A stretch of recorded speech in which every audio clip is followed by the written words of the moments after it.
You know you didn't have to do this. Jennifer already took me to lunch. So. Are you kidding me? Your first day at The Spectator? There's no such thing as too much celebration. Cheers. Thank Cheers. you. I really appreciate it. And, you're making me feel very welcome. Well, I know you had your reservations about whether or not you and I could work together, given your past with Sonny.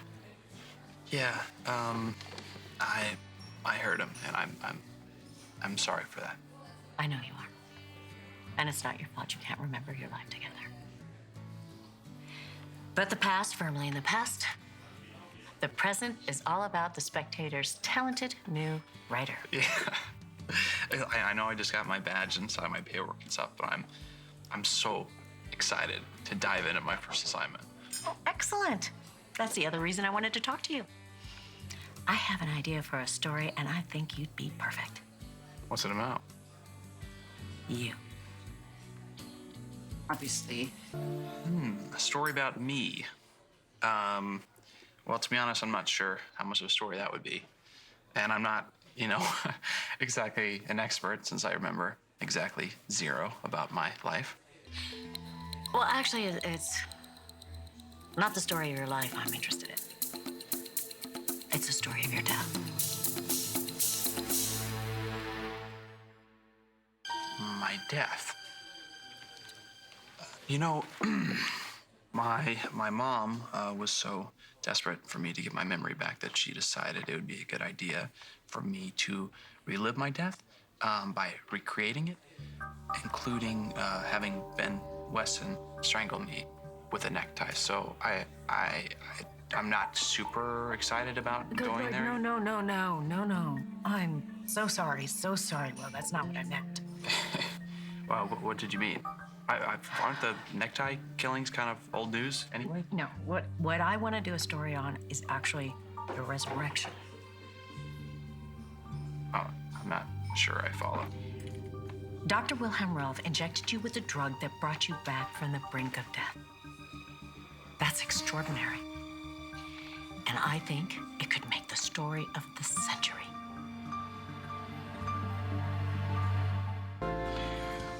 Well, a mad scientist and a crazy lady bring an almost dead guy back to life and tell him that he's someone that he's not. Is that unusual? Absolutely. Is it the story of the century? I don't really think so. It's a drug, Will. That's the story. I'm a breast cancer survivor, all right? But there were a lot of patients I know who weren't as lucky as I have been. Think of the people, the lives that would be saved if Dr. Ralph's medical advances could be shared with the world. That'd be great. If he were still alive, but, he's not. Well, he might have shared that information with someone. I mean, Ralph may be dead, but Susan Banks is There's very no much way alive. that there's no way in hell that I'm interviewing Susan.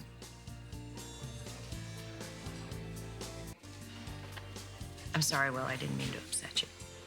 It's just that Susan may be the only link to Rolf's research, and they were close, weren't they? Yeah. But you know that she had a mental breakdown, right? When she had to admit that I wasn't EJ. How's she doing? I don't talk to her, but I keep up on her progress through Roger, and she is fragile, still institutionalized.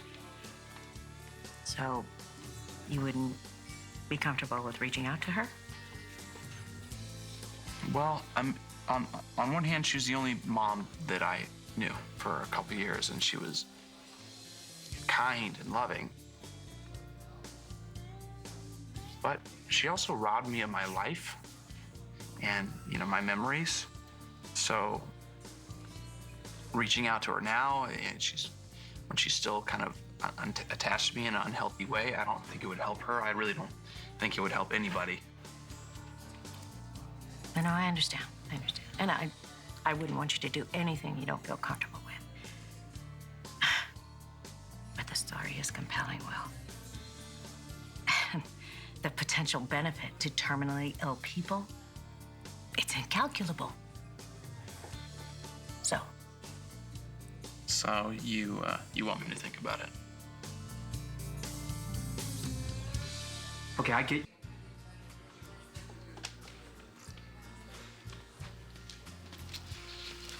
May I join you? Yes. It's the best offer I've had all day. Thank you. Well, I want to tell you how much I appreciate your offer to work at Countess W. But you might have heard that I accepted a job at The Spectator, and today was my first day. I think it's great. I really do. I always said you were a terrific writer. So how's it going? Strangely, That's not exactly what I expected you to say.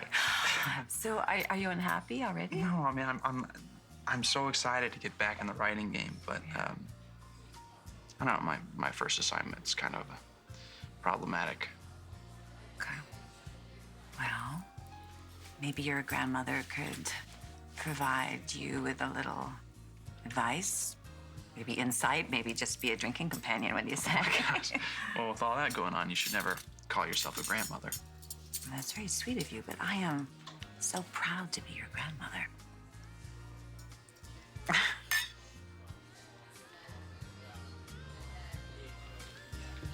have to say, I agree with Adrian on this one. I do. You know, as a cancer survivor, I mean, I have to say, if one of Rolf's drugs could provide hope to someone who has no hope, I think that the article could possibly save lives. Could make you a big success in the process, too. So you think I should take the assignment? Well, personally, I really hate that word should. I think you will weigh the pros and cons, and then you'll decide for yourself.